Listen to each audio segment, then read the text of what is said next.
ఒకే వార్తని ఎలాగ రాయొచ్చు. అప్పుడు ఆ మధ్యన గంగతో రాంబాబు సినిమాలో పవన్ కళ్యాణ్ హీరోయిక్ పోర్షన్లో బ్రహ్మానందంతో తంతు చెప్పించినటువంటి లెక్కలు ఉన్నాయి చూడండి. ఇప్పుడు ఇవాళ చూడండి, చంద్రబాబు నాయుడు నిన్న 2 స్టేట్మెంట్లు ఇచ్చారు.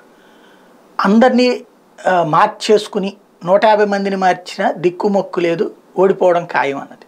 రైట్, అది చంద్రబాబుకున్న హక్కు, మాట్లాడచ్చు. అదే సందర్భంలో తను చేసేటువంటి మార్పులు ప్రజాభిప్రాయం మేరకే అన్నారు. అంటే ప్రజల అభిప్రాయాన్ని బట్టి తను మారుస్తానని చెప్పడమే కదా. ఇక్కడ ఏ రైతేంది పళ్ళు రాలగొట్టుకోవడానికి, ఆయన మారుస్తారు ప్రజాభిప్రాయం మేరకే, జగను మారుస్తున్నాడు ప్రజాభిప్రాయం మేరకే. కాకపోతే జగన్ మారిస్తే బూతు, బాబు మారిస్తే నీతి. ఇది ప్రస్తుతం వార్తల ప్రజెంటేషన్ తీరు. ఈనాడు జ్యోతి రాసుకొచ్చినటువంటి వార్తకి సాక్షి వార్తకు ఉన్నటువంటి తేడా.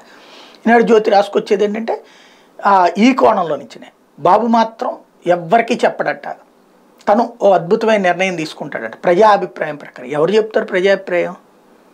అట్లా ప్రజాభిప్రాయం ప్రకారం అనేటువంటిది ఎవరు కన్ఫర్మ్ చేస్తారు? ఆయన ఏమన్నా మొత్తం రెఫరెండం ఏమైనా పెడతారా ఏంది?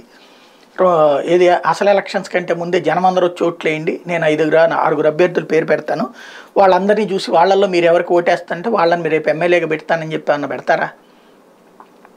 అలాగే అది ఆయన మళ్ళీ ఆ రాబిన్ శర్మ వాళ్ళ టీము ప్లస్ లోకేష్ వాళ్ళ టీము ప్లస్ ఇంకొక 3-4 టీములకు ఇచ్చినట్టు వాళ్ళు ఇచ్చేటువంటి రిపోర్ట్ ఆధారంగా ఆయన ఒక డెసిషన్ తీసుకుంటారు. ఆయనేమో మార్చుకోవచ్చు అభ్యర్థుల్ని, ఎదుటి వాళ్ళు మారిస్తే తప్పు. ఆయన మారిస్తే లోక కళ్యాణం కోసం, ఎదుటి వాళ్ళు మారిస్తే లోక వినాశనం కోసం. ఇదే తరహా వార్తలు నడుస్తూనే ఉన్నాయి ఆంధ్రప్రదేశ్లో.